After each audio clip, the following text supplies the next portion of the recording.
আমার আহলে বায়াতের খাসা চারজন। বলেন কয়জন?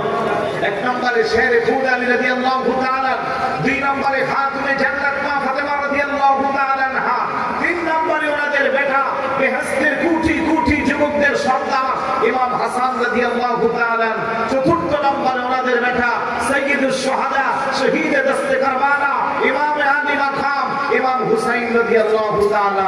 চিৎকার করে বলি না সুবহানাল্লাহ। এই চারজনের ভালোবাসা আমাদের অন্তরে আছে না নাই? এ ভাই আওয়াজ দিয়ে বলুন, আছে না নাই? এই চারজন আর আমার পেয়ার হাবিব, এই পাঁচজনকে একসাথে বলা হয় পাক পাঞ্জাতন।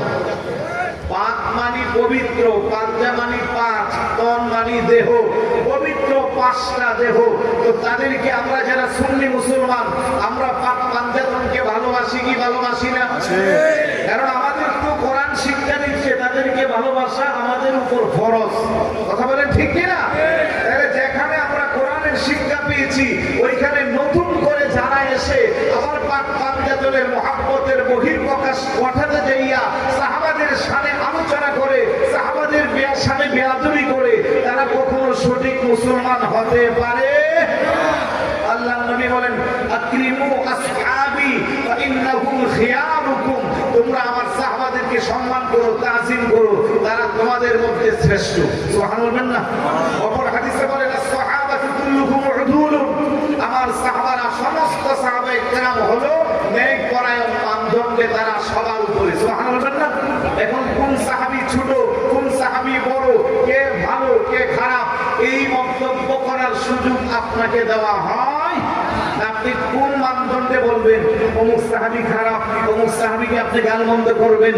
আল্লাহর হাবিব বলছেন, লা তাসুব্বু আসহাবি, আমার কোন একটা সাহাবীকে তুমি গালমন্দ করতে পারবে না। তাহলে রাসূলুল্লাহর হাদিসকে অমান্য করে আল্লাহ কোরআনে যাদের শানে একাধিক আয়াত নাযিল করেছে, কখনো বলেছে কুল্লু ওয়া'দাল্লাহুল হুসনা, কখনো বলেছে উলাইকা লাহুমুল খায়রাত, কখনো বলেছে আস-সাবিকুনাল আউয়ালুনা মিনাল মুহাজিরিন ওয়াল আনসার ওয়াল্লাযীনা ইত্তাবাউহুম বিইহসান রাদিয়াল্লাহু আনহুম ওয়া রাদু আন। চিৎকার করে বলি না সুবহানাল্লাহ।